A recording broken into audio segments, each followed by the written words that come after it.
श्री कृष्णाय नमः। श्री गोपीजनवल्लभाय नमः। श्रीमदाचार्य चरण कमलेभ्यो नमः। श्री गुसाई जी परम दयालवे नमः। श्री यमुना चतुर्भ्यां नमः। श्री गुरुवे नमः। श्री गुरुचरण कमलेभ्यो नमः। जय श्री कृष्ण। वार्ता प्रसंग 1। सो वे दो स्त्री पुरुष खेती करते। सो एक समय वर्षा थोड़ी भई। सो इनके खेत में अन्न कछु नाही भयो। पाछे हाकिम इनसो खेत को पैसा मांगन लाग्यो। तब इनने कहियो, जो तेरे खेत में तो अन्न कछु नाही भयो है, हम पैसा कहाँ ते देई। तब वह हाकिम ने जो घर में वस्तु भाव हती सो सब लूटी लीनी। पाछे घर में कछुहु वस्तु नाही रही। सो यह स्त्री पतिव्रता हती। तब यह चरखा चलाई रुई ल्याय के काते। सो सूत हुई ताको बेची के जो आवे तामे निर्वाह करे। पहले श्री ठाकुर जी को भोग धरी, पाछे अपने पति के आगे धरी देही। सो पुरुष महाप्रसाद ले चुके। तब पति पात्री में जो कछु रहे सो लेई। और वह पति पूछे, जो तेने अपने लिए कहाँ राख्यो है। तब वह कहे, जो मैं अपने लिए महाप्रसाद राख्यो है, तुम्हारे पीछे ले आऊंगी। तब वह पति चुप होई रहे। ऐसे करत दिन दोई बीते। सो वह स्त्री की देह क्रश होई गई। तब पति ने विचार्यो, जो यह कछु खात है नाही। तब तीसरे दिन वह स्त्री ने पति के आगे पात्री धरी। तब इनने पूछी, जो तेरे लिए कहा है। तब स्त्री ने कहो, जो मैं अपने लिए वहाँ धरी राख्यो है, तुम लेउंगे ता पाछे मैं लेऊंगी। तब पुरुष ने जानियो, जो यह नाही खात है। ताते वा पुरुष ने आधो महाप्रसाद लियो। पाछे पुरुष ने स्त्री सो कही, जो अब मैं परदेश जाई के कछु कमाई लियाऊं। तब स्त्री ने कहो, जो तुम काहे को जात हो, तुम मेरी चिंता मती करो, काम तो चलियो ही जात है। तब पुरुष ने कही, जो तू धन्य है, जो आज के समय में ऐसो धर्म राख्यो है। और तू श्री ठाकुर जी की सेवा भली भांति सो करियो, और तू आछी भांति रहियो। मैं बेगी ही कछुक दिन में आऊँगो। ऐसे कही के वह पुरुष चलियो। सो जहाँ हीरान की खान हती तहाँ गयो। तहाँ एक व्यापारी ने कहो, जो तुम कहाँ ते आए हो, कौन हो, कौन काम करत हो।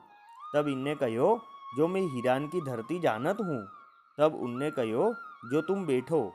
पाछे व्यापारी ने कहो, जो तुम धरती जानत हो तो मैं मोल लेऊँ, सो तुम कहो, और जो कछु माल निकसेगो तो तुम्हू को देंगे। तब इनने कहो, जो मेरे पास तो कछु द्रव्य नाही है, जो कदाचित हीरा न निकले तो हाकिम को कहा देओगे। तब उन व्यापारी ने कहो, जो हीरा नहीं निकसेगो तो हाकिम को मैं देऊंगो। तब वह वैष्णव ने वह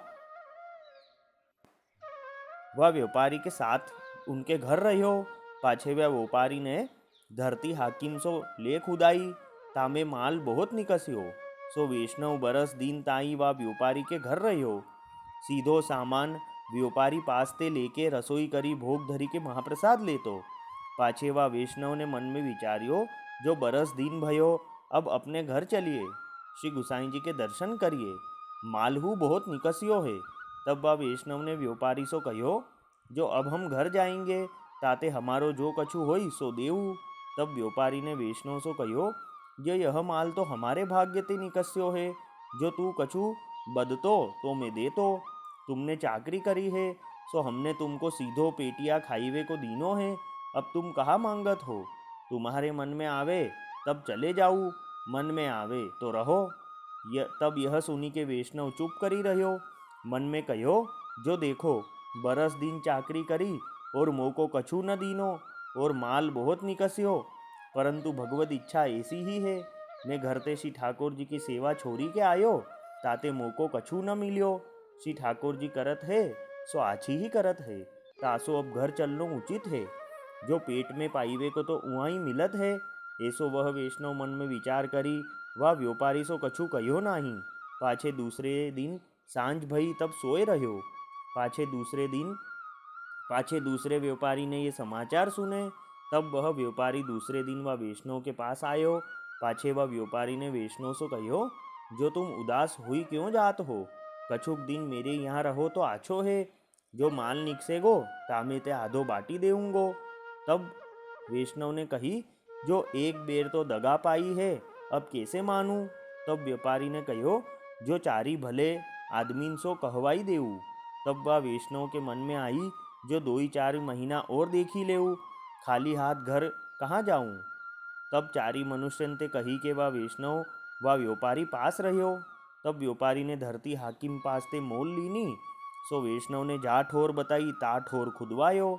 सो पहले ते अधिक माल निकस्यो। तब महीना चारी भये।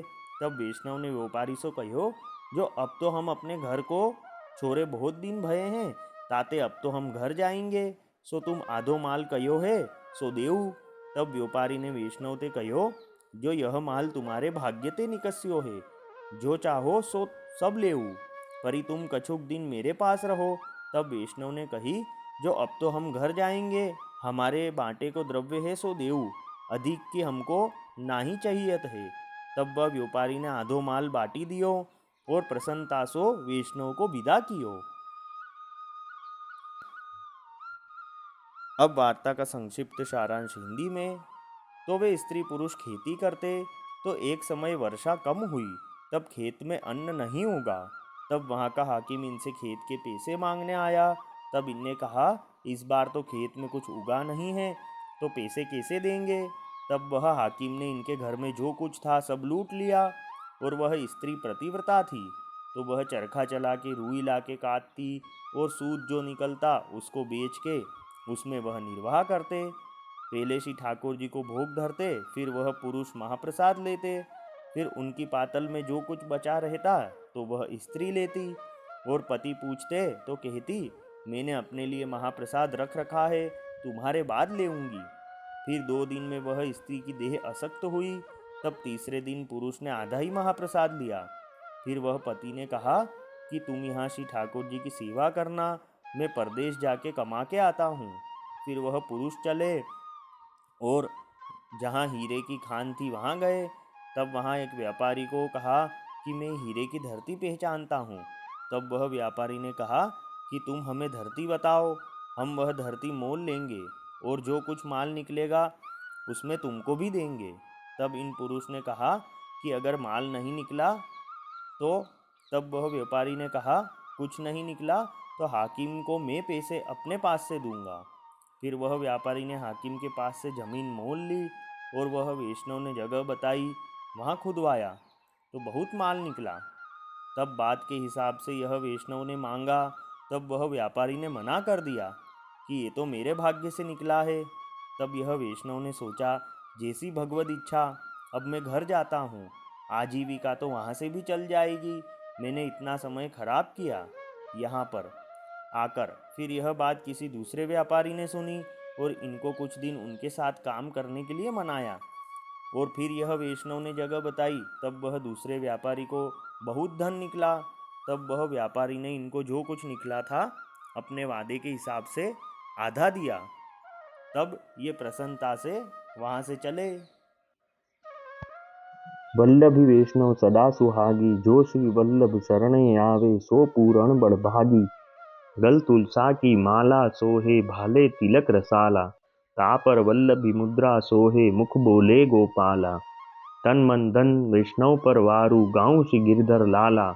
आज सभा में पूर्ण रहत हैं, सूरदास नंदलाला। वल्लभी वैष्णव सदा सुहागी। जय श्री कृष्ण।